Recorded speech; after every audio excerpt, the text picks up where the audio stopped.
Leviticus chapter 1. Instructions for burnt offerings. Leviticus opens with God giving Moses direct instructions from the tent of meeting, the tabernacle. Unlike Genesis and Exodus, which are rich in story and history, Leviticus begins as a book of worship and law. Chapter 1 focuses specifically on how Israel was to present burnt offerings, sacrifices that symbolized devotion, atonement, and surrender to God. The purpose of burnt offerings. The burnt offering was unique in that the entire animal was consumed on the altar, symbolizing total dedication to God. It was a way for an Israelite to approach the Lord, express gratitude, seek forgiveness, or renew covenant faithfulness. Offerings from the herd. If a person brought an offering from cattle, it had to be a male without defect, a sign of purity and giving God the best.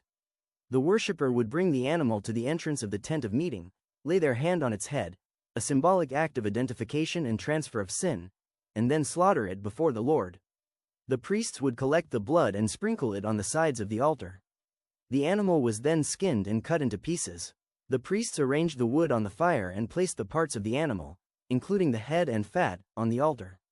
Before burning, the worshipper washed the internal organs and legs with water to purify them. Everything was then burned completely, producing a pleasing aroma to God. Offerings from the flock. If the offering came from sheep or goats, the same rules applied. It must be a male without blemish. The worshipper killed the animal on the north side of the altar, and the priests handled the blood and burning. Again, the entire animal was offered, symbolizing full surrender. Offerings of birds. For those who could not afford cattle or sheep, God made a provision. They could bring doves or young pigeons. The priest would wring off the bird's head, drain its blood, remove the crop and feathers, and then burn the body on the altar. This allowed even the poorest Israelite to participate in worship.